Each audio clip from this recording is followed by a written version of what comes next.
জীবনে কোনো এক লক্ষ্য প্রাপ্ত করতে গেলে মানুষ দুটি ভাব নিয়ে এগিয়ে চলে। প্রথম, নিজের লক্ষ্যে পৌঁছানোর নিশ্চয়তা, আর দ্বিতীয়, নিজের লক্ষ্যে পৌঁছানোর পথ। সবাই এটাই করেন, কিন্তু সবাই নিজের লক্ষ্যে পৌঁছতে পারেন না। কেন?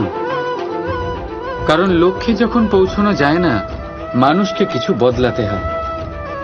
কেউ নিজের নিশ্চয় লক্ষ্য বদলে ফেলেন, কেউ নিজের পথ। যারা নানান পথে চেষ্টা করতে থাকেন তারা সফল হয়েই যান, কিন্তু নিজের নিশ্চয় লক্ষ্য যারা বদলান, সাফল্যের স্বাদ তারা কখনোই পান না। তাই নিজের নিশ্চয় লক্ষ্য কখনো বদলাবেন না, কারণ নিশ্চয় লক্ষ্য হারালে পূর্ণিমার রাতেও চন্দ্রগ্রহণ দেখা যায়। নিজের নিশ্চয় লক্ষ্য বজায় রাখুন, আপনি সাফল্য অবশ্যই পাবেন। রাধা রাধা। নিজের মহলের সবচেয়ে উচ্চতায় দাঁড়ানো এক ব্যক্তি, তারও মনে একটা ভয় থাকে। ভয়, সেই মহলের ভিত নড়ে যাওয়ার ভয়, নিজের পতনের ভয়। আর সেই কারণেই সেই উচ্চতার সম্পূর্ণ আনন্দ সে উপভোগ করতে পারে না। কিন্তু আপনি কি কখনো কোনো গাছের ডালে বসে থাকা কোনো পাখিকে দেখেছেন? সেই ডাল ভেঙে গেলেও তার পড়ে যাওয়ার ভয় থাকে না। কেন? কারণ তার নিজের ডানার ওপর বিশ্বাস আছে। ঠিক সেইভাবেই আমাদের মধ্যে বেশিরভাগ মানুষ কোনো না কোনো সাহায্য নিয়ে উচ্চতায় পৌঁছেছেন, কারোর সাহায্য নিয়ে সাফল্য অর্জন করেছেন। কিন্তু সাফল্যের আনন্দ শুধু তারাই অনুভব করতে পারেন যাদের মনে পড়ে যাওয়ার ভয় নেই। তাই কারোর সাহায্যের ওপর নয়, নিজের সামর্থ্যের ওপরে বিশ্বাস রাখুন। রাধা রাধা। লোকে বলে জীবনে মেলামেশা করা অত্যন্ত আবশ্যক। এতে সম্পর্কের আধারও হয়, আবার ব্যবসাও চলে। কিন্তু সবচেয়ে বেশি গুরুত্বপূর্ণ হল ব্যবহার। তাই এই বিষয়ে ভাবুন, আপনার জীবনে কি আপনার সাথে মেলামেশা করবে তা নিশ্চিত করে সময়। আপনি আপনার জীবনে কার সাথে মেলামেশা করবেন তা নিশ্চিত করবে আপনার হৃদয়। আপনি যাদের সাথে মিশছেন তাদের হৃদয়ে আপনি কতক্ষণ থাকবেন তা নিশ্চিত করবে আপনার ব্যবহার। নিজের ব্যবহার ভালো রাখুন, সব ভালোই হবে। রাধা রাধা।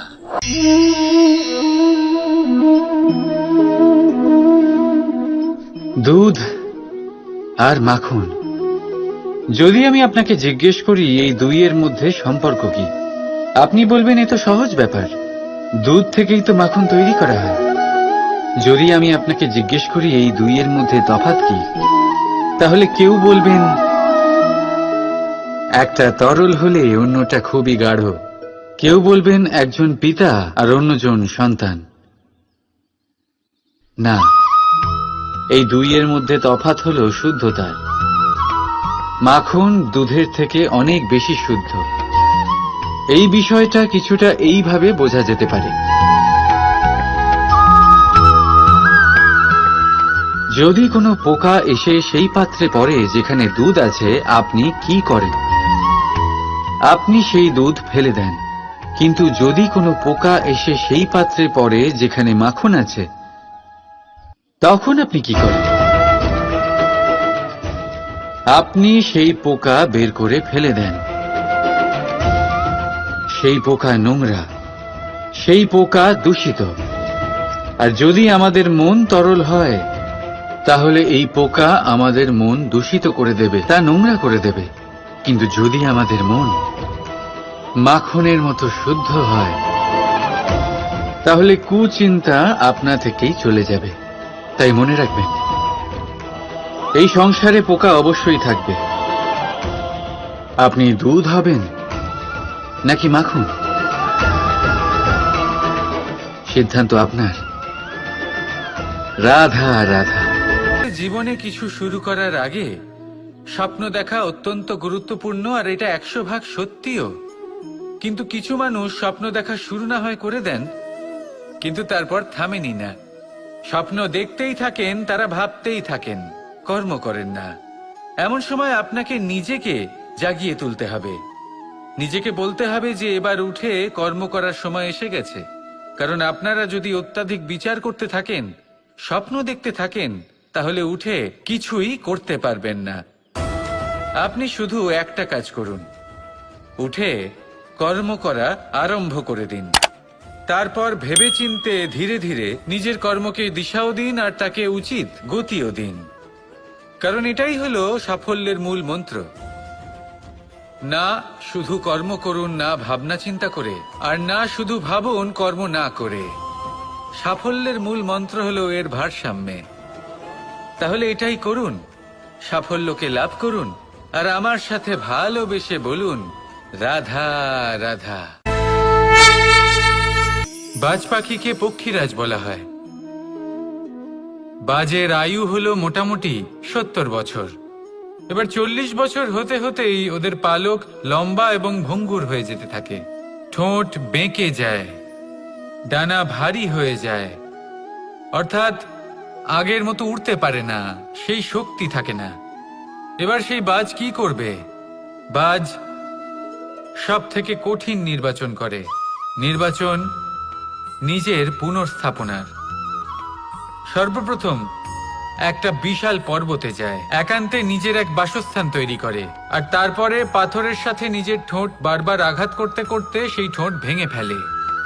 তারপরে সে অপেক্ষা করে সেই ঠোঁট পুনর্নির্মাণ হওয়ার। তারপর সেটাই করে নিজের পালকের সাথে। তারপরে নিজের ডানা থেকে এক এক করে ভারী পালকগুলো ছিঁড়ে ফেলে দেয়। আর তারপর 150 দিনের এই যন্ত্রণা সহ্য করার পরে ও ফিরে পায় নিজের ওড়বার অনন্য ক্ষমতা, সেই শক্তি।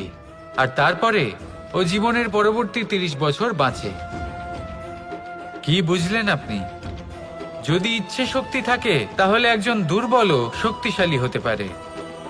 আপনিও এটাই করুন, নিজের অতীতের যন্ত্রণার বোঝাগুলিকে ত্যাগ করুন, আর কল্পনার খোলা আকাশে উন্মুক্ত হয়ে উড়ে বেড়ান।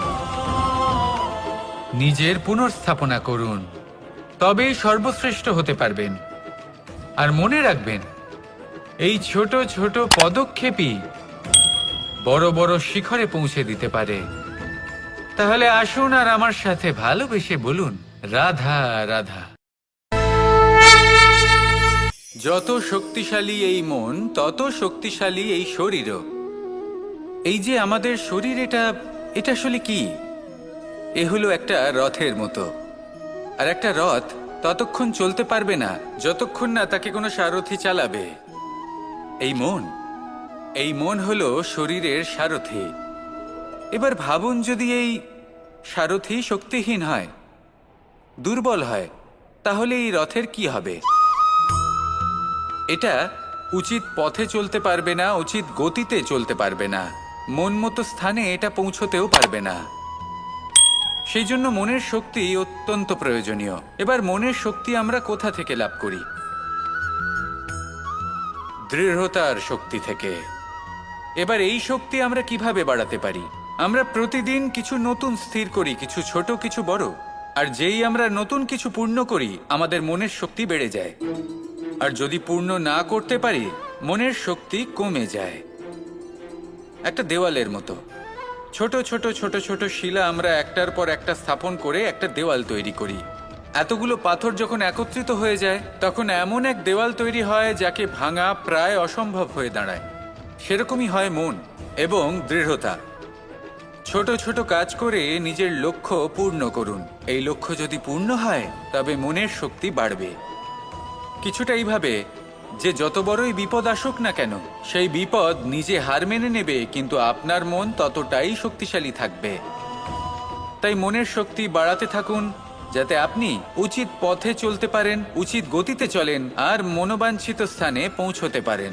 তবেই এই মন প্রসন্ন হয়ে বলবে রাধা রাধা। প্রজাপতি আকাশে উড়ে বেড়ায়, সে সুন্দর ফুলের রস আস্বাদন করে, উন্মুক্ত উড়ে বেড়ায়, কিন্তু তারও বিপদ কম কিছু নেই। যেমন হলো পতঙ্গ, জন্তু এই প্রজাপতিকে নিজের আহার করে নেয়। তাকে এদের থেকে সাবধানে থাকতে হয়। সত্য হলো এটাই যে এই প্রজাপতি ততদিনই সুরক্ষিত থাকে যতদিন এদের পাখনা বৃদ্ধি পায় না। যখন এরা এদের খোলসের মধ্যে থাকে, যখন না কারো দৃষ্টি এদের ওপর পড়ে আর না কোনো শত্রু এদের আঘাত করতে পারে, কিন্তু তখন তারা বন্ধ থাকে, অবিচল নিশ্চল থাকে। এই সুন্দর সংসার দেখার জন্য, এই সুন্দর আকাশ পাওয়ার জন্য তাকে তার সুরক্ষা ক্ষেত্র থেকে বাইরে বেরিয়ে আসতেই হয়। আর এটাই জীবনের নিয়ম। মানুষের সাথেও ঠিক এরকমই হয়। যদি মানুষ বিশ্রাম আর সুরক্ষা এদের বন্ধন থেকে না বেরোয়, তাহলে সে জীবিত অবশ্যই থাকবে, কিন্তু জীবন ধারণ করতে পারবে না। কারণ যদি জীবনে বড় কিছু করতে হয়, বড় কোনো কিছু পেতে হয়, সাফল্যের শিখর অবধি পৌঁছতে হয়, তাহলে সর্বপ্রথম আপনাকে নিজের সুরক্ষা ক্ষেত্র থেকে বেরিয়ে আসতেই হবে। এই আরামকে ত্যাগ করতেই হবে। তবেই আপনি সফল হতে পারবেন। তবেই আপনি এই প্রজাপতির মতো আকাশে উড়ে বেড়াতে পারবেন। রাধা রাধা। মানুষ নানান ধরনের বাসনা পোষণ করেন। তাদের নানান ইচ্ছে থাকে, অভিলাষা থাকে, নানান কামনা করতে থাকেন, স্বপ্ন দেখেন, প্রার্থনা করেন যেন তা সফল হয়, নিজের সম্পন্নতা কামনা করেন, আর শেষে নিরাশ হয়ে যান কারণ এসব কিছুই পান না। আপনাকে একটা ছোট্ট উদাহরণ দিই। জঙ্গলের রাজা কাকে বলা হয়? সিংহকে।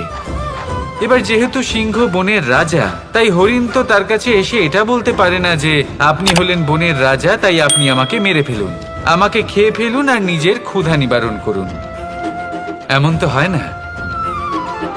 সিংহ যতই বনের রাজা হোক, তাকেও পরিশ্রম অবশ্যই করতে হয়, তবেই তার ক্ষুধার নিবারণ হয়। সেইভাবেই আপনার সমস্ত স্বপ্ন, আপনার সমস্ত ইচ্ছে, আপনার সমস্ত অভিলাষা, সমস্ত আকাঙ্ক্ষা পূরণ হবেই, অবশ্যই হবে, পরিশ্রমের দ্বারা। শুধু ভাবলেই হবে না। তাহলে আপনিও জীবনে পরিশ্রম করুন, নিজের সমস্ত স্বপ্ন পূরণ করুন, আর আমার সাথে ভালোবেসে বলুন রাধা রাধা। এই সংসারে প্রত্যেক ব্যক্তি বড় কিছু করতে চায়, এমন কিছু যা এই সংসারে কেউ আগে কখনো করেনি। এমন জায়গায় পৌঁছতে চায় যেখানে এর আগে কেউ কখনো পৌঁছতে পারেনি। আর কেউ এতে সফলতা অর্জন করে। কিন্তু কিছু মানুষ অসফল হয় কেন? এটাই আমার প্রশ্ন। না তো তাদের ইচ্ছেতে কোনো কমতি থাকে, না কমতি থাকে তাদের চেষ্টায়। তাহলে কেন এরা পিছিয়ে পড়ে? এর উত্তর বড়ই সরল। এই সংসার। আপনাদের বলি কিভাবে। আপনারা সকলে সংসারে মহান কাজ করতে চান, সেই মান, সেই সম্মান পেতে চান যা এর আগে কেউ কখনো পায়নি। কিন্তু আপনার সমস্যা এটাও যে এই কাজে সংসার আপনার সাথে থাকছে না। বড়ই অদ্ভুত ব্যাপার। দেখুন, ভুলে যান গোটা সংসারকে। জীবনে একা একা এগিয়ে চলুন, অপেক্ষা করে আছে। রাধা রাধা। জীবনে শিখরে পৌঁছানোর জন্য মানুষের কি প্রয়োজন হয়ে থাকে? সিঁড়ির। কিন্তু তাও প্রত্যেক মানুষ, প্রত্যেক ব্যক্তি শিখরে পৌঁছতে পারেন না। এর কারণ কি? কারণ একটা হতে পারে যে মানুষ কল্পনা করতে থাকেন কিন্তু সিঁড়ি খুঁজে পান না। কিছু মানুষ খুঁজে নেন কিন্তু তা পেয়ে এতটাই প্রসন্ন হয়ে যান যে তারপর আর কোনো কর্মই করেন না। খুব সোজা ব্যাপার। অনেক মানুষ সিঁড়ি খুঁজে পান না, আর যদি পেয়েও যান তাও যতক্ষণ না তাতে চড়ছেন সেই শিখরে পৌঁছবেন কি করে? যতক্ষণ না আপনি পরিশ্রম করছেন, যতক্ষণ না সেই সিঁড়িতে আপনি চড়ছেন, যতক্ষণ না ক্লান্ত হচ্ছেন, আপনার পায়ে হাঁটুতে ব্যথা না হচ্ছে, ততক্ষণ এই শিখরে পৌঁছানোর সৌভাগ্য লাভ করতে পারবেন না। তাহলে কল্পনার সাথে কর্ম করুন, পরিকল্পনার সাথে পরিশ্রম করুন, সব কিছু পাবেন।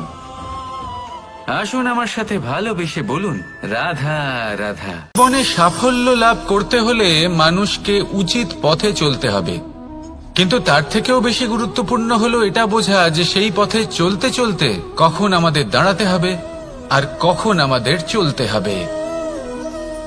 এই শিক্ষা অত্যন্ত গুরুত্বপূর্ণ।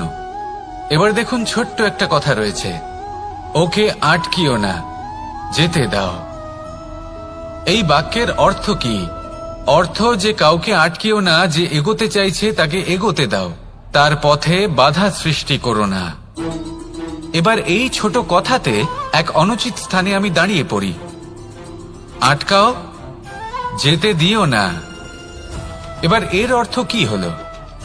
যে এই ব্যক্তিকে আটকাও, তাকে জীবনে এগোতে দিও না, এর পথে বাধা সৃষ্টি করো। এবার এই ছোট কথাতে অনুচিত স্থানে যদি আমি আটকে যাই, তবে ভাবো কত পার্থক্য হলো। এই শিক্ষা কতটা গুরুত্বপূর্ণ সেটা শিখুন, আর এই শিক্ষা আমাদের জীবনে কতটা গুরুত্বপূর্ণ হতে পারে সেইটা বুঝুন। বুঝে যান, শিখে যান জীবনে কখন সামনে এগোতে হবে আর কখন থামতে হবে। মন প্রসন্ন হয়ে বলবে, রাধা রাধা। সময় যা সবকিছুকে সমান করে দিতে পারে, যা সব থেকে বেশি শক্তিশালী, সব থেকে বড় সম্পত্তি, সব থেকে বড় শিক্ষক এবং সব থেকে বড় সুযোগ। এই সময় যখন ভালো যায় তখন তা আপনাকে আমিত্বে মত্ত করে তোলে, অহংকারে নিমজ্জিত করে দেয়। আর যখন খারাপ হয় তখন দুঃখের সাগরে নিজের প্রতি ঘৃণাবোধে নিমজ্জিত করে। তাই এই সময় যা এত শক্তিশালী এক সম্পত্তি, এত মহান একটি ধন, তাকে এমনি এমনি নষ্ট হতে দেবেন না। এই সময়ের সাথে কি করবেন, কিভাবে করবেন তা ভাবতে গিয়ে এবং করতে গিয়ে সময় নষ্ট করবেন না। যদি আপনি এই সময় নষ্ট করেন, তাহলে সময়ও নিশ্চিত করবে যে আপনার সাথে কি করা উচিত। তাই সময়ের সদ্ব্যবহার করুন আর আমার সাথে ভালোবেসে বলুন, রাধা রাধা। আপনারা সবাই একটা গাছের পাতাকে দেখুন, যতক্ষণ পর্যন্ত ও গাছের সাথে, মানে গাছের ডালের সাথে জুড়ে থাকে, সে সবুজ থাকে, বাতাসের সাথে সে নড়তে থাকে। যতক্ষণ পর্যন্ত ও সূর্য থেকে পাওয়া রশ্মির শক্তি গাছে পৌঁছে দেয়, ততক্ষণ ও ডালের সাথে যুক্ত থাকে। কিন্তু যখন সেই পাতা শুকিয়ে যায়, তখন তার কোনো গুরুত্ব থাকে না। সেই পাতা গাছের ডালে এবং বৃক্ষের কাছে বোঝা হয়ে থেকে যায়। এবং এমন এক সময় আসে যখন সেই ডালটি শুকনো সেই পাতাকে পরিত্যাগ করে। এটাই আমরা এই প্রকৃতিতে দেখি এবং এটাই হলো সত্য। আর এটাই আমাদের জীবনে খুব বড় একটা শিক্ষা। যদি আপনিও নিজের জীবনে নিজের আপনজনদের কাছে বোঝা স্বরূপ হয়ে দাঁড়ান, তাহলে তারা আপনাকে যতই ভালোবাসুক না কেন, ওনারা যদি নাও চান, তাহলেও এমন এক দিন আসবে যখন আপনার আপনজন আপনাকে পরিত্যাগ করবে। সেই জন্য সবসময় আত্মনির্ভর হয়ে ওঠার চেষ্টা করুন, নিরন্তর পরিশ্রম করতে থাকুন, কারোর ওপর বোঝা হয়ে থাকবেন না, বরং তার সাথে মিলে দায়িত্ব পালন করুন। এমনটা করবেন, তাহলে আপনার সম্মানও বজায় থাকবে এবং সম্পর্কের মধ্যে আপনার মূল্যও বজায় থাকবে। আসুন আর আমার সাথে ভালোবেসে বলুন, রাধা রাধা। ঈশ্বর আসলে কে? সংসারের বেশিরভাগ মানুষের কাছে ঈশ্বর হলেন এই সংসারের রচয়িতা, পালনকর্তা। কারোর কাছে উনি জ্ঞাতা, কারোর কাছে উনি হলেন আস্থার প্রতীক, আবার কারোর জন্য শুধুমাত্র অন্ধ বিশ্বাস। কিন্তু এই ঈশ্বর কি কোনো শরীর, নাকি একটা বোধ, নাকি শুধুই শ্রদ্ধা? ঈশ্বর হলেন তিনি যিনি হলেন আপনার ইষ্ট। সেই জন্যই তো গুরু, মাতা, পিতা এনাদেরও ঈশ্বরই বলা হয়েছে। যাদেরকে আমরা ঈশ্বর বলে মনে করি, যারা আমাদের ইষ্ট, তাঁরা আমাদের একটি পথ দেখান, একটি দিকে চালিত করেন। সেই পথে চলে আপনি শুভ কর্ম করতে পারেন। আর যখন কোনো ব্যক্তি তার ঈশ্বরের আদেশ পালন করেন, তখন সে নিজে থেকেই শুভ পথে অগ্রসর হয়ে যান। বেশ কয়েকজন মানুষ ঈশ্বরের ওপর আস্থা রাখেন এবং ভাবেন যে অনুচিত কোনো কাজ করা উচিত নয়, ঈশ্বর দেখছেন। ওনারা ভয় পান যে কোনো অনুচিত কর্ম করলে কে জানে তার পরিণাম কি হবে। এমন অনেক ব্যক্তি রয়েছেন যারা ঈশ্বরকে বিশ্বাস করেন এবং জানেন যে ঈশ্বর তাদেরকে দেখছেন। তাই যে যে শুভ কর্ম ওনারা করেছেন তার ফল তারা অবশ্যই পাবেন। এবার আপনি ভয় পেয়ে ঈশ্বরকে বিশ্বাস করবেন নাকি বিশ্বাসের দ্বারা ঈশ্বরকে বিশ্বাস করবেন, সেই সিদ্ধান্ত আপনারই। কিন্তু হ্যাঁ, যদি আপনার মনে ঈশ্বরের জন্য কোনো স্থান থাকে, যদি আপনার কোনো ইষ্ট থাকেন, যদি আপনি কাউকে ঈশ্বর মনে করেন যার প্রত্যেক আদেশ আপনি পালন করে থাকেন, তাহলে বলি ঈশ্বর কখনো আপনাকে অনুচিত পথে চালিত করবেন না। আসুন আমার সাথে ভালোবেসে বলুন, রাধা রাধা। কথায় আছে যে স্বপ্ন এবং লক্ষ্য হলো একটি মুদ্রারই দুটি দিক। যতক্ষণ না স্বপ্ন দেখছেন ততক্ষণ বুঝবেন কি করে আপনার লক্ষ্য কি। স্বপ্ন দেখে যদি নিজের লক্ষ্য বুঝতে পারেন, সেটা পেতে চান, তবেই সেটা লাভ করতে পারবেন। কিন্তু স্বপ্ন এবং লক্ষ্য এই দুইয়ের মধ্যে একটা ভারসাম্য রয়েছে, যেটা বজায় রাখা প্রয়োজনীয়। একে আমরা বলে থাকি পরিশ্রম। দেখুন, যদি আপনি স্বপ্ন দেখতে চান তাহলে পরিশ্রম ত্যাগ করে নিদ্রা লাভ প্রয়োজন। কিন্তু যদি আপনি লক্ষ্য লাভ করতে চান তাহলে আপনাকে নিদ্রা ত্যাগ করে পরিশ্রম করতে হবে। তাই আলস্য ত্যাগ করুন এবং সিদ্ধান্ত নিন যে আপনি কি চান। আপনার জীবনের এই তুলাদণ্ডে স্বপ্নের পাল্লা ভারী হওয়া প্রয়োজন নাকি লক্ষ্যের? আমার মতে এই দুইয়ের মধ্যে যদি ভারসাম্য বজায় রাখেন তবে পথ নিজে থেকেই সামনে আসবে। শুধু সেই পথে অগ্রসর হতে থাকুন এবং আমার সাথে ভালোবেসে বলুন, রাধা রাধা।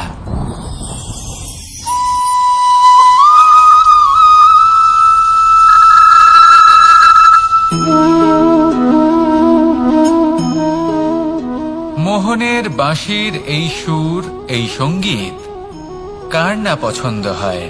সবারই খুব ভালো লাগে। এবার এই সুর আসে কোথা থেকে? কেউ বলবেন কৃষ্ণের হৃদয় থেকে। সত্য কথা, এই সুর হৃদয় থেকে নির্গত হয় এবং প্রকট হয় এই বাঁশি থেকে। এই বাঁশিটাকে দেখুন, এই ছিদ্রগুলি দেখুন। প্রত্যেকটা সুর থেকে নিজস্ব একটা স্বর নির্গত হয়। এবার যে ব্যক্তি এই সমস্ত সুর এবং স্বর বুঝতে পারেন, এতে নিপুণ, তিনি এই বাঁশির দ্বারা যে সুর নির্গত করবেন তা তো মধুর অবশ্যই হবে। এবার জীবনের সাথেও কিছুটা এরকমই ঘটে। জীবনের কিছু নীতি থাকে, অর্থ, কুটুম্ব এবং আধ্যাত্মিক। যদি জীবনের প্রত্যেকটা মুহূর্ত সুখময় হয় এরকম আপনি চান, তাহলে এই তিনটি নীতিতে আপনাকে নিপুণ হতে হবে। কোনো একটি বিশেষ নীতির প্রতি যদি আপনি বেশি ঝুঁকে পড়েন, তাহলে বাকি দুই নীতি থেকে যা সুখ লাভ করা সম্ভব তা পারবেন না। ধন অর্জন করতে হবে পরিবারের জন্য, পরিবারের সুখ মনের শান্তির জন্য, মনে শান্তির প্রয়োজন মনের শুদ্ধতার জন্য। যখন এই মন শুদ্ধ হবে, জীবন শুদ্ধ হবে, পবিত্র হবে, সুন্দর হবে এবং ভালোবেসে বলবে, রাধা রাধা। আমি রথে যাত্রা করি, তাতে বারবার পথে থামি আর দেখি যে আমি অনুচিত দিকে যাচ্ছি না তো, আমি উচিত পথেই যাচ্ছি তো। কারণটা কি? কারণ হলো যাতে আমি পথভ্রষ্ট না হয়ে যাই। জীবনযাত্রাতেও এটাই প্রয়োজন। জীবনযাত্রায় ভোগ বিলাসের পথে হারিয়ে যাওয়া খুব সহজ। বারবার থেমে আপনাকে দেখতে হবে, নিজেকে কিছু প্রশ্ন করতে হবে। আমি কি আজ সেই কর্মই করছি যেটা আমি করতে চেয়েছিলাম? আমি কি আজ সেই জীবন যাপন করছি যেমন আমি যাপন করতে চেয়েছিলাম? যদি এই প্রশ্নগুলোর উত্তর হ্যাঁ হয়, তাহলে এগোতে থাকুন। নয়তো থেমে যান এবং বিচরণ করুন। মনে রাখবেন, এই সংসার অত্যন্ত জটিল আর এতে হারিয়ে যাওয়া অত্যন্ত সরল। সেই জন্য নিজে থেকে বারবার থামা এবং জীবন চিন্তন করা অত্যন্ত আবশ্যক। তাহলে সেটাই করুন আর আমার সাথে ভালোবেসে বলুন, রাধা রাধা। এই সংসারে যখনই দুজন মানুষ একত্রিত হয়ে কোনো সমস্যার বিষয়ে আলোচনা করেন, তখন হয় সবার শেষে কোনো না কোনো সমাধান বের করেন বা কোনো না কোনো বিবাদ করেন। এই বিবাদ হলো মনুষ্য জীবনের সবথেকে বড় ঝামেলা, সবথেকে বড় সমস্যা। ভেবে দেখুন, এই বিবাদ কেন হয়? তখনই হয় যখন বার্তালাপ ঠিকমতো হয় না। আর বার্তালাপ ঠিকমতো কেন হয় না? কারণ বেশিরভাগ সময় মানুষ একটাই ভুল করে বসে। সামনের মানুষের কথা শোনেন, কিন্তু তার উত্তর দেবার জন্য, তার কথার মর্ম বোঝার জন্য নয়। কিন্তু যেদিন থেকে, যে মুহূর্ত থেকে আপনি এটা শিখতে শুরু করে দেবেন যে আমি অপরের কথা শুনব, কিন্তু সেটা বোঝার জন্য, তাকে উল্টে জবাব দেবার জন্য নয়, সেদিন থেকেই বিবাদের সমাপ্তি ঘটবে আর বার্তালাপ স্পষ্ট হয়ে যাবে। দেখুন, হয় সামনের মানুষের কথা বুঝতে শিখুন বা নিজের বক্তব্য ভালোভাবে সামনের মানুষটাকে বুঝিয়ে বলুন। বার্তালাপ নাকি বিবাদ, আপনি কোনটা চান? সিদ্ধান্ত আপনার। আসুন আর আমার সাথে ভালোবেসে বলুন, রাধা রাধা। কাম, তৃতীয় পুরুষার্থ। এবার অধিকাংশ মানুষই কাম বলতে বিলাসিতা, বাসনা, লালসা মনে করে ফেলে। আসলে এমন কিছুই নয়।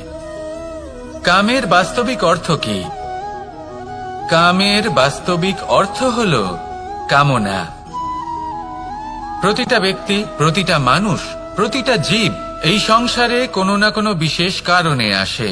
সেই কারণকে পূর্ণ করার জন্য কর্ম করাকে কাম বলে। এখন সেটা সবার জন্য ভিন্ন হতে পারে। কারোর কাছে সেটা জ্ঞান অর্জন করা হতে পারে, আবার কারোর কাছে নির্মাণ করা হতে পারে।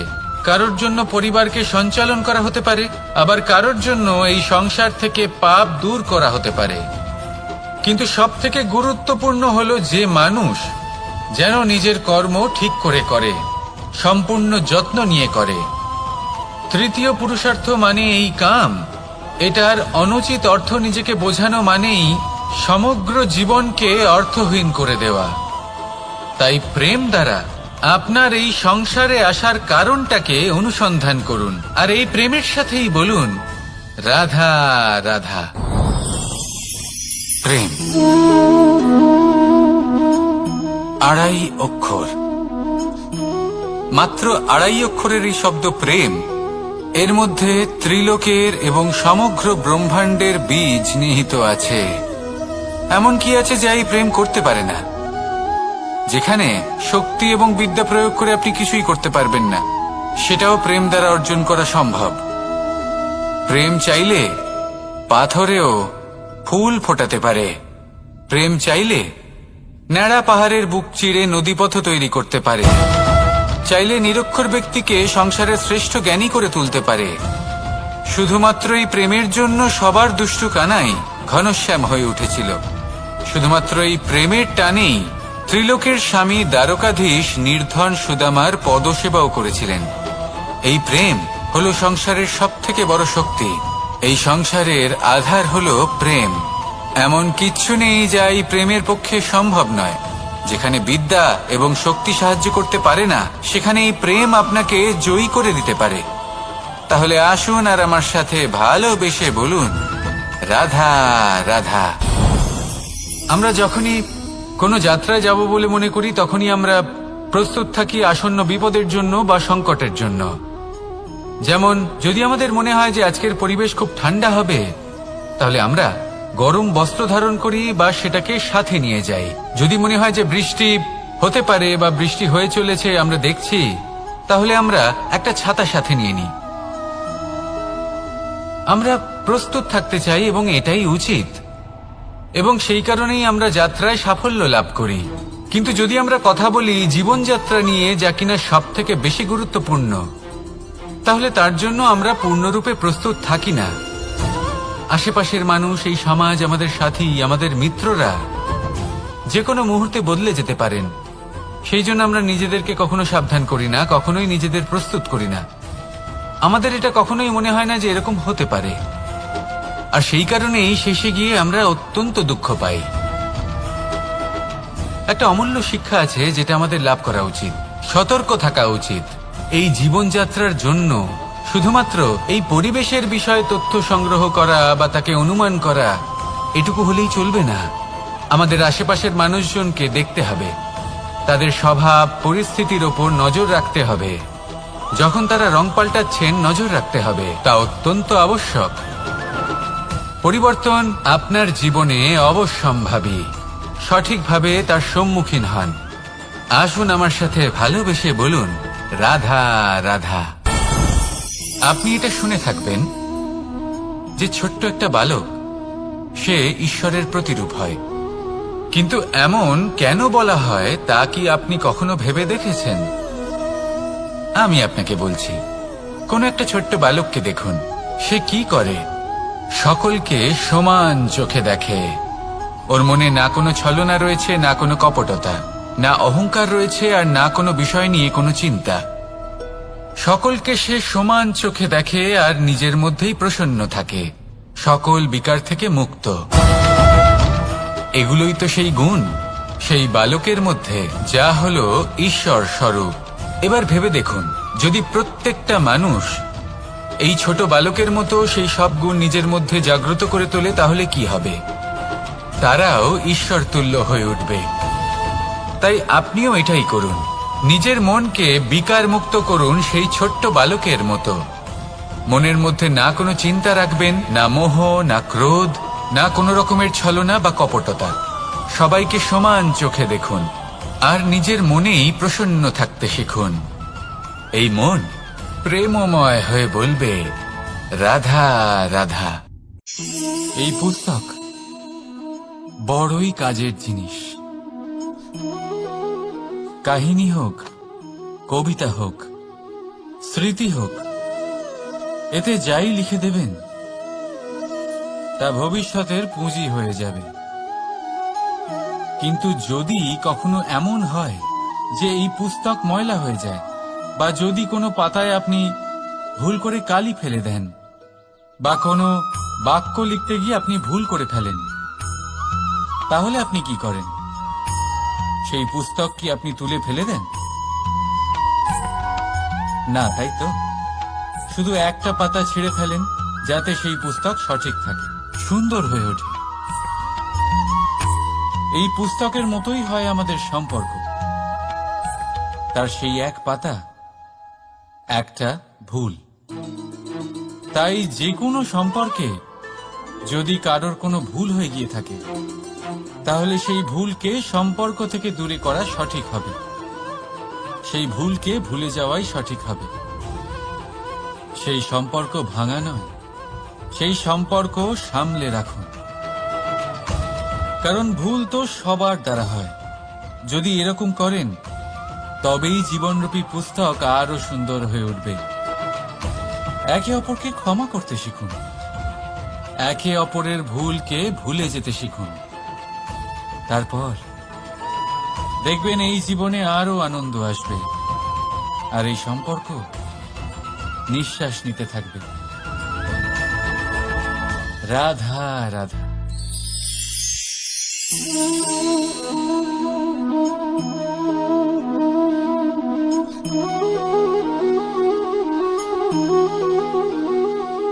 আমার এই ছায়া দেখতে পাচ্ছেন আপনি?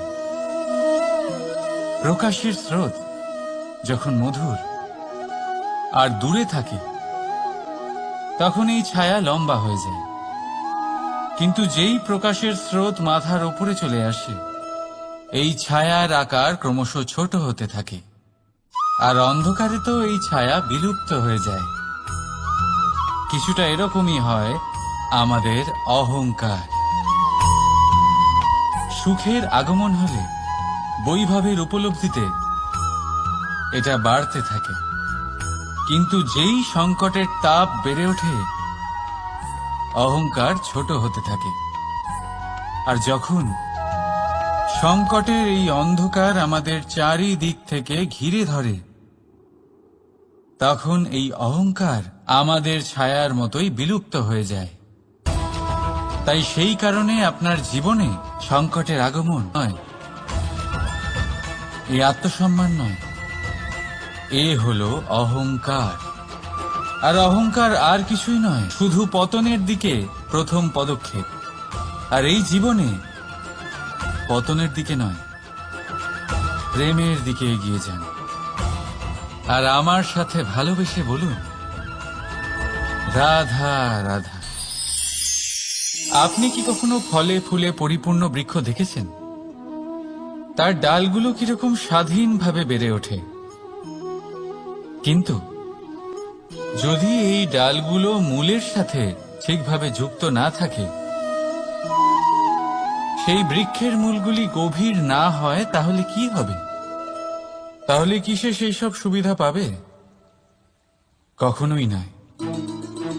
সেই বৃক্ষের ডাল পড়ে যাবে, সেই বৃক্ষ ভূমিষ্ঠ হয়ে যাবে।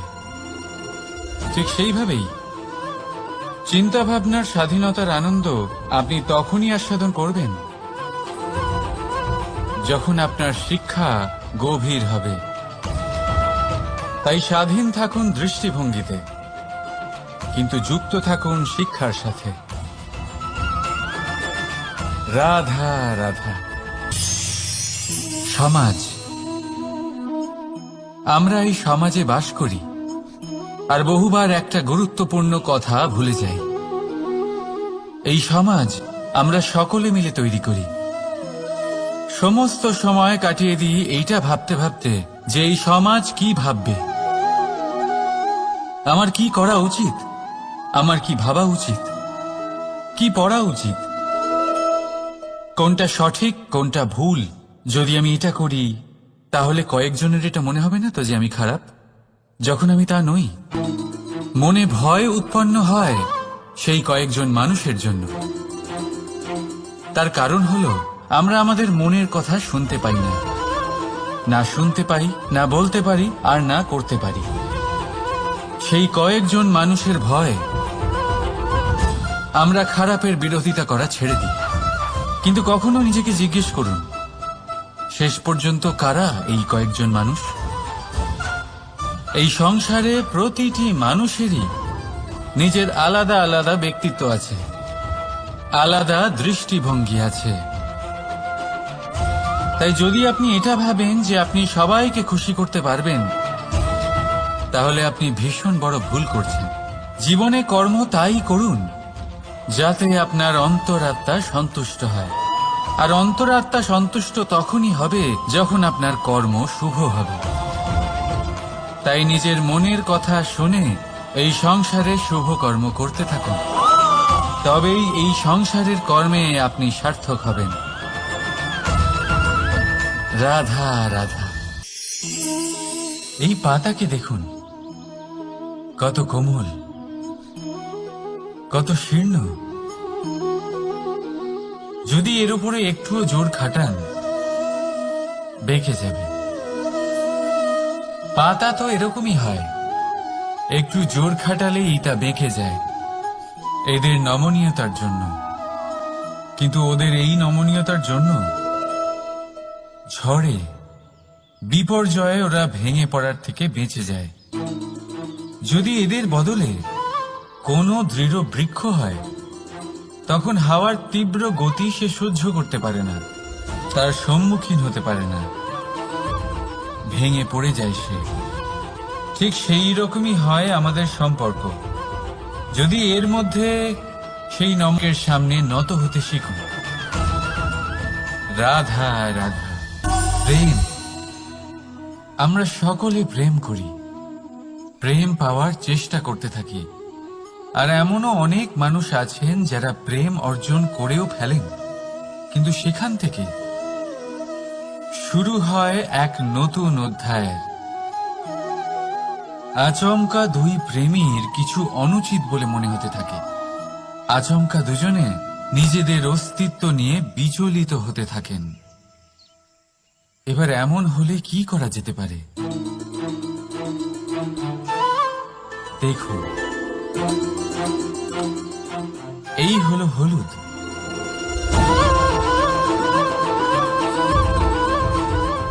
আর আপনাকে কোথায় কোথায় নিয়ে যায়। রাধা রাধা। এই সংসারে অসংখ্য মানুষ অর্থ আর সামর্থ্য দিয়ে মূল্যায়ন করেন যে কোনো মানুষের, নিজেদেরও আর অন্যদেরও। আর বহুবার অর্থ আর সামর্থ্য অর্জন করতে গিয়ে আমরা সময়, সম্পর্ক আর স্বাস্থ্য পিছনে ফেলে আসি। আমরা তার খেয়াল রাখি না। ভাবি যে একবার এই অর্থ আর সামর্থ্য অর্জন করে নেওয়ার পর তারপর সময়ও আমাদের কথা মতো চলবে, সম্পর্কগুলো আরো মধুর হয়ে যাবে, আর স্বাস্থ্যও আমাদের হাতের মুঠোয় থাকবে। কিন্তু এই অর্থের জন্য যখন আমরা এই তিনটেই হারিয়ে ফেলি, তখনই আমরা বুঝতে পারি যে আমরা কতটা অর্থহীন ছিলাম।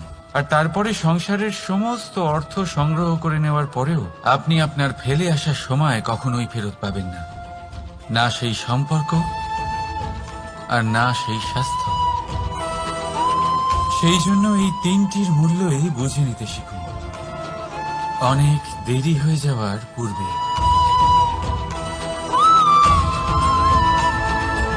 রাধা রাধা। অনেক উচ্চতায় পৌঁছতে গেলে আমাদের কি প্রয়োজন হয়? এর উত্তর বড়ই সহজ, সিঁড়ির। এবার এর মধ্যে একটা গভীর রহস্য লুকিয়ে আছে।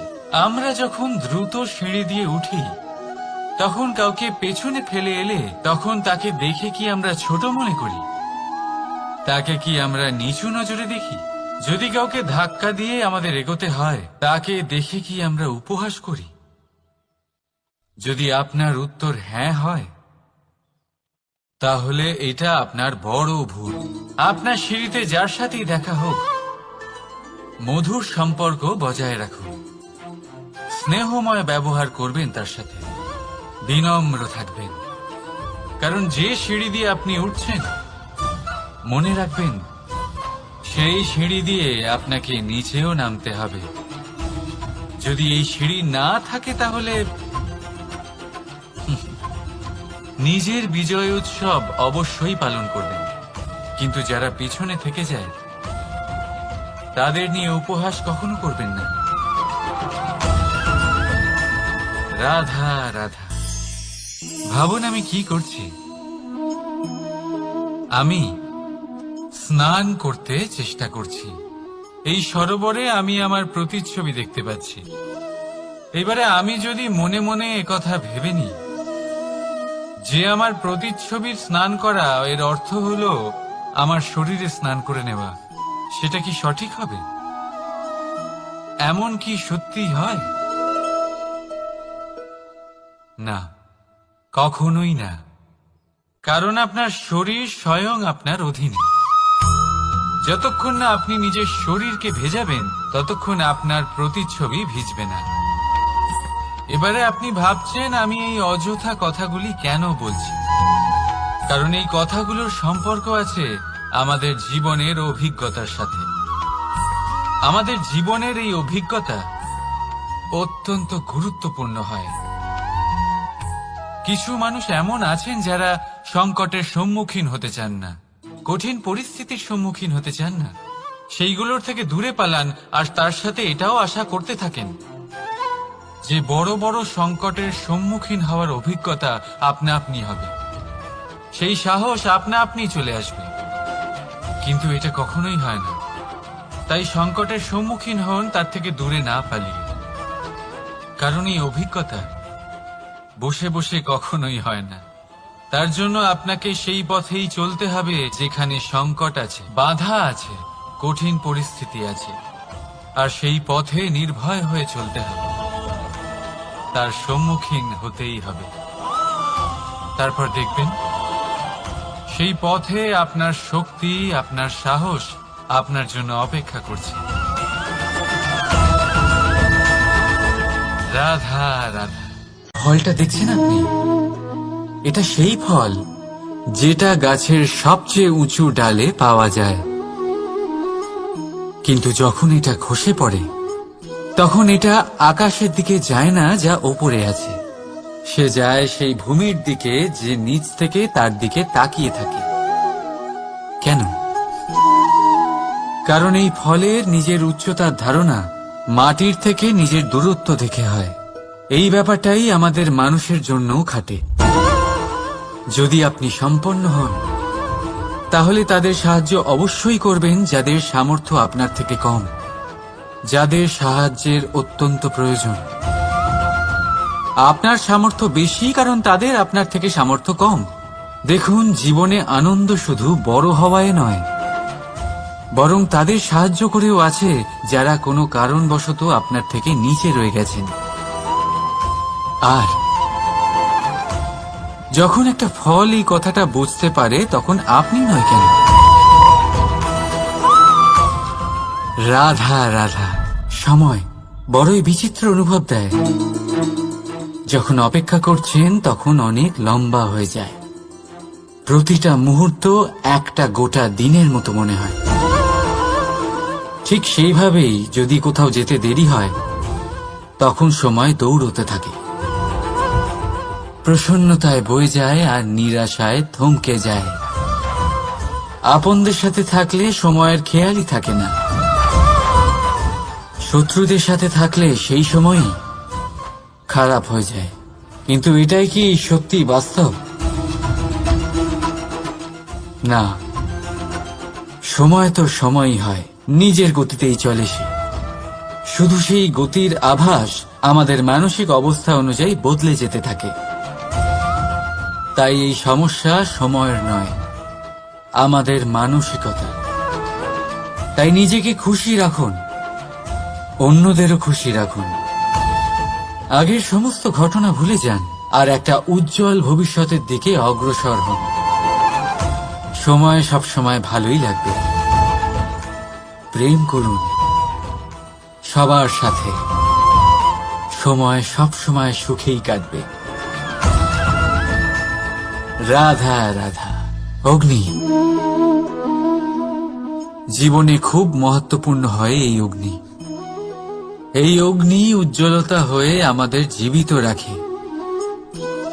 কিন্তু ভাবুন, যদি এই উজ্জ্বলতা ক্রোধের অগ্নি হয়ে দিকভ্রষ্ট হয় তাহলে কি হবে? একটা ছোট পাতা দিয়ে শুরু করে গোটা বনকে ছারখার করে দিতে পারে।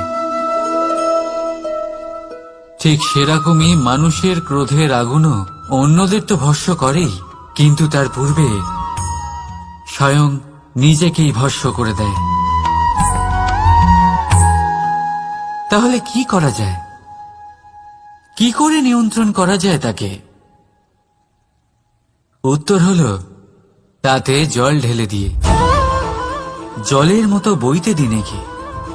ঠিক সেইভাবে যেমন সূর্য নিজের অগ্নিকে তেজ বানিয়ে আপনার কাছে পৌঁছে দেয়। এটাই পার্থক্য সূর্যের অগ্নি আর ক্রোধের অগ্নির মধ্যে। সূর্যের অগ্নি বিচ্ছুরিত হয়ে প্রতিফলিত হয়ে আসে, আর সেই জন্যই তাকে তেজ বলা হয়। অন্যদিকে আমাদের ক্রোধের আগুনের কোনো সীমাই থাকে না। তাহলে নিজের অন্তরের শক্তিকে ক্রোধের আগুন বানিয়ে জ্বালাতে চান, নাকি উজ্জ্বলতা বানিয়ে বিস্তারিত করতে চান? সিদ্ধান্ত আপনার। রাধা রাধা। এই সংসার অনেকটাই বড় আর আমরা তার কাছে অত্যন্ত নগণ্য। এই সংসারে এমন অনেক মানুষ পাওয়া যায় যারা বোঝান যে এই সংসারটা কতটা বড়, কতটা অদ্ভুত, কতটা সুন্দর। আর এই সংসার রচনা করে পরমেশ্বর কত মহান এক কাজ করেছেন। কিন্তু আপনি এই জীবনে মাত্র কয়েকজন মানুষকেই পাবেন যারা আপনাকে এটা বলবেন যে এই সংসারে আপনি কতটা গুরুত্বপূর্ণ, আপনি কতটা অদ্ভুত। যদি আপনি তাদের সাথে থাকেন তাহলে তারা নতুন কিছু সৃষ্টি করতে পারেন, এই সংসারকে আরো কতটা পবিত্র করতে পারেন তাই এই সংসারকে গুরুত্ব না দিয়ে সেই মুষ্টিমেয় কিছু মানুষকে গুরুত্ব দিন, কারণ তারাই হলো আপনার আপনজন, আর তারাই আপনাকে সঠিক পথে চালিত করবে। মানুষকে তো বর্ষার স্রোতও বয়ে নিয়ে যেতে পারে, তাকে সাগরও ডুবিয়ে দিতে পারে, কিন্তু গঙ্গা জল সবচেয়ে বেশি শুদ্ধ, কারণ তার কয়েক ফোঁটা মানুষকে মুক্ত করে দেয়।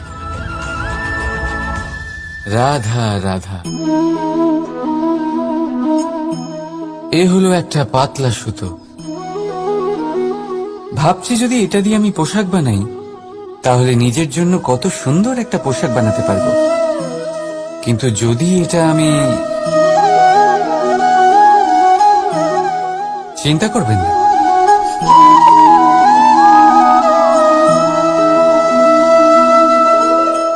দেখুন এই সুতো জোড়া লেগে গেল। শুধু পার্থক্য হচ্ছে এটাই যে আগের মতো এটা আর সরল নেই, আর এটার দৈর্ঘ্য আগের থেকে কিছুটা কমে গেছে। এই সংসারে প্রেমের সাথেও ঠিক এটাই হতে পারে। প্রেমের এই সুতো যা দুই মানুষকে একসাথে বেঁধে রাখে, অহংকার আর স্বার্থের আঘাত সে সহ্য করতে পারে না, ছিঁড়ে যায়।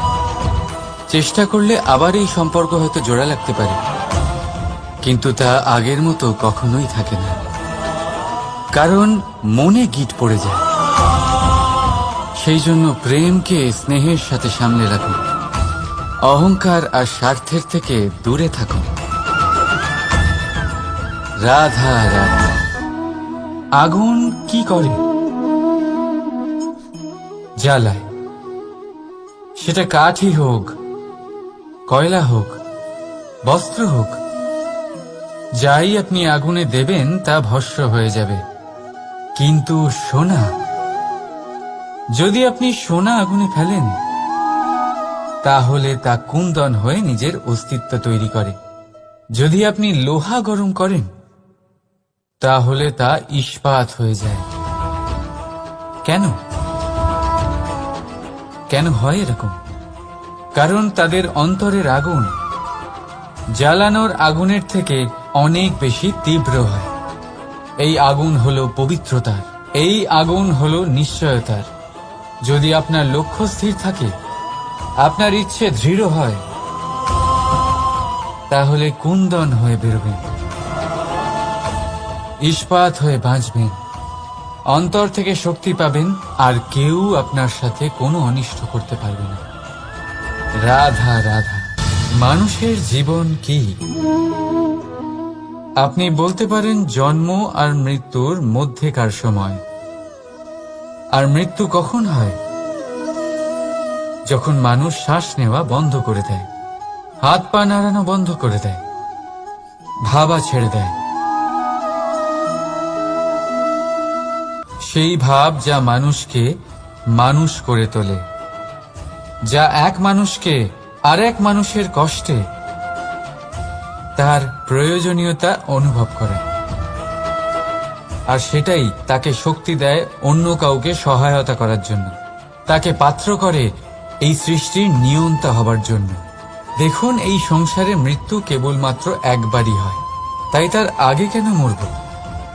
এই করুণাকে কেন মারব? নিজের মনুষ্যত্ব বজায় রাখুন, মৃত্যুর পরেও আপনি জীবিত থাকবেন। রাধা রাধা। প্রত্যেক মানুষ নিজের জীবনে দুঃখ অনুভব করেন। প্রত্যেকের দুঃখ আলাদা হতে পারে। কারোর মনে এই দুঃখ থাকে যে সে তার বাবা মায়ের সব ইচ্ছে পূরণ করতে পারেননি। কেউ এটা ভেবে দুঃখ পান যে সে চিরকাল সদাচার করেছেন, সৎকর্ম করেছেন, কিন্তু তাও তাকে দুরাচারী বলে মনে করা হয়।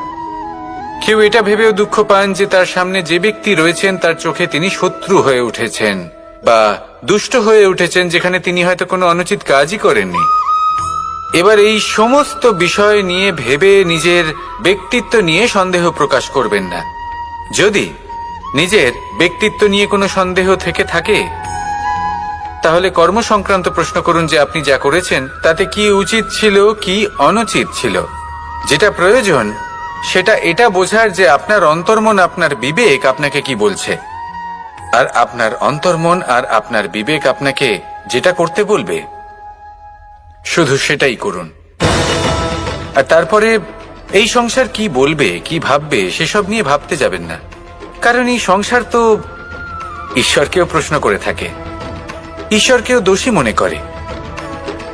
কখনো কখনো যখন কোনো ঘটনা মানুষের ইচ্ছা অনুযায়ী ঘটে না, তখন মানুষ এটা বলে যে হে ঈশ্বর, আপনি আমার পাশে থাকলেন না, আপনি বড়ই কঠোর, এটা আপনার দোষ।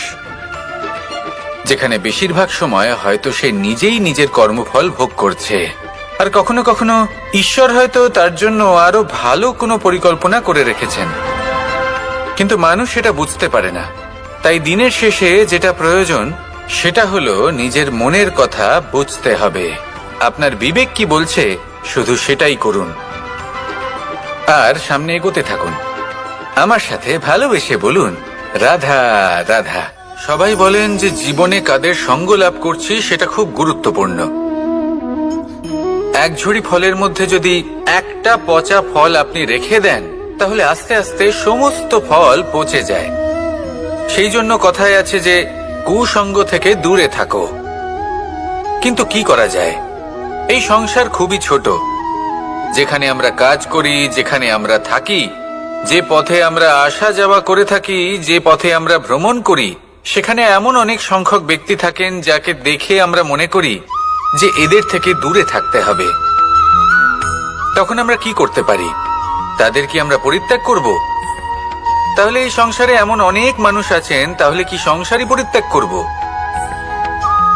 না, সেই ফলের মতন হবেন না যারা একটি পচা ফলের উপস্থিতির জন্য নিজেরাও নষ্ট হয়ে যান। বরং হয়ে উঠুন চন্দন বৃক্ষের মতন, যেটা আসলে সাপেদের বাসস্থান, যেখানে অনেক সংখ্যক অত্যন্ত ভয়ানক বিষধর সাপ থাকে। তারপরেও এই চন্দন, সে কিন্তু নিজের শ্রেষ্ঠত্ব হারায় না, এর মূল্য কিন্তু সেই একই থাকে। মনে রাখবেন, এই সংসারে নিজের সঙ্গ বদলানোর পূর্বে নিজেকে বদলান। নিজেকে কিছুটা এমন ভাবে গড়ে তুলুন যে কেউ আসুক না কেন সে যেন আপনাকে বিভ্রান্ত বা দূষিত না করতে পারে। আসুন আমার সাথে ভালোবেসে বলুন, রাধা রাধা। মানুষ জীবনে অনেক ধরনের সুখ লাভ করে, অর্থ সুখ, পরিবারের সুখ, বৈভবের সুখ। কিন্তু এমন একটা সুখ আছে যা বেশিরভাগ মানুষকে প্রভাবিত করে, কিন্তু সেই সুখ তাদের কোনো প্রয়োজনই নেই। সেটা হলো পরনিন্দা সুখ। অর্থাৎ এমন কোনো ব্যক্তিকে নিয়ে নিন্দা করা, তার প্রতি অনুচিত শব্দ প্রয়োগ করা, কারণ সেই ব্যক্তিকে আপনি পছন্দ করেন না। আর এমন অনেক মানুষ আছেন যারা এই কাজ করে খুব আনন্দ লাভ করেন, যেটা করা উচিত নয়। কারণ এতে আপনার সময়, আপনার ঊর্জা, আপনার নিজের অন্তরের ইতিবাচক শক্তি আপনি নষ্ট করে ফেলছেন। আর এই সব কিছুই আপনার প্রয়োজন আছে। যাদেরকে আপনার পছন্দ নয় সেই ব্যক্তির বিষয়ে কথাই বলবেন না। সেই সব ব্যক্তির দিকে মনোনিবেশ করুন যাদের আপনি ভালোবাসেন। সেই সব কাজে মন দিন যেগুলো আপনার ভালো লাগে। সেই বস্তুর দিকে নজর দিন যেগুলো আপনার প্রিয়, নিজের লক্ষ্যের দিকে, এই সব কিছুর দিকে নয়। এমনটা করলে আপনার জীবনে আপনি সেই সব বস্তুর দিকে নজর দিতে পারবেন যারা প্রকৃত অর্থে আপনার জীবন আরো শ্রেষ্ঠ করে তোলে। এমনটাই করুন, জীবন আরো অনেক বেশি সুন্দর হয়ে উঠবে। আর তখন এই মন প্রসন্ন হয়ে বলবে, রাধা রাধা। আজ আমরা আবার সাফল্য আর অসফলতার বিষয়ে কথা বলবো। সফল ব্যক্তি কে হয় এবং অসফল ব্যক্তি কে হয়, এই বিষয়ে আমরা আগে অনেকবার কথা বলেছি। প্রত্যেক ব্যক্তি সাফল্য লাভ করতে চান, কিন্তু প্রত্যেক ব্যক্তি সাফল্য লাভের এই কাজে সফল হতে পারেন না। এবার এটা কেন হয়, এর পেছনে কারণটা কি? কারণ হলো ভয়। সফল ব্যক্তি হলেন তিনি যিনি নিজের সিদ্ধান্ত দ্বারা এই সমস্ত সংসারকে বদলে দিয়ে থাকেন। এবং অসফল ব্যক্তি হলেন তিনি, যিনি এই সংসারকে দেখে এর বিষয়ে ভেবে নিজের সিদ্ধান্ত বদলে ফেলেন। প্রয়োজন হল নিজের লক্ষ্যের বিষয়ে ভেবে দেখার, পথের বিষয়ে ভেবে দেখার। একবার যদি আপনি পথ নির্বাচন করে থাকেন, সেই পথে অগ্রসর হতে থাকুন আর তাতে অটল থাকুন। সবসময় দৃঢ় প্রতিজ্ঞ হন। আপনি যদি কোনো পথে টিকে থাকেন আর নিরন্তর পরিশ্রম করতে থাকেন, তবেই আপনার জীবনে সাফল্য আসবে। যদি কথায় কথায় লোকে কি ভাববে, লোকে কি বলবে, একথা ভেবে নিজের সিদ্ধান্ত পাল্টান, তাহলে কখনো নিজের লক্ষ্যে পৌঁছতে পারবেন না। আসুন আমার সাথে ভালোবেসে বলুন, রাধা রাধা। মানুষের 6টি বড় শত্রু রয়েছে, আর এরা অন্য কোথাও নয়, বরং মানুষের অন্তরেই বাস করে। এই 6টি শত্রু হল কাম, ক্রোধ, মোহ, লোভ, ঈর্ষা আর অহংকার। কিন্তু এরা কি চিরকাল আপনার শত্রু হিসেবেই থেকে যায়? এদেরকে নিজের বন্ধু করে তোলা কি সম্ভব নয়? ভেবে দেখুন না। এবার যদি কথা বলি কাম নিয়ে, অর্থাৎ কামনা করা, তাহলে মানুষ যদি জীবনে কামনা করতে থাকে, তাহলে সন্তোষের অনুভূতি লাভ করতে পারে না। কিন্তু এই কামনাই মানুষের বন্ধু হয়ে উঠতে পারে। কিভাবে? ধরুন, যদি মানুষ ভাবে আমি আরো অনেক বেশি শ্রেষ্ঠ ব্যক্তি হয়ে উঠতে চাই, আর তার জন্য কর্ম করে, পরিশ্রম করে, তাহলে ভবিষ্যতে গিয়ে শ্রেষ্ঠ ব্যক্তি হয়ে উঠতে পারে কামনার কারণে। অর্থাৎ এই কামনাই ওর বন্ধু হয়ে ওঠে। কিন্তু ধরুন, কোনো মানুষ যদি চায় সে শ্রেষ্ঠ ব্যক্তি হয়ে উঠবে, কিন্তু তার জন্য না কোনো কর্ম করছেন আর না কোনো পরিশ্রম করছেন, আর অধর্মের পথে চলতে শুরু করে দেন, তাহলে এই কামনাই তার শত্রু হয়ে উঠতে পারে। এবার যদি এই কামনাকে নিজের বন্ধু করে তুলতে হয়, তাহলে নিজের নির্বাচনে বিচক্ষণ হতে হবে, নিজের মস্তিষ্কের ওপর নিয়ন্ত্রণ রাখতে শিখতে হবে। সেটাই করুন আর আমার সাথে ভালোবেসে বলুন, রাধা রাধা।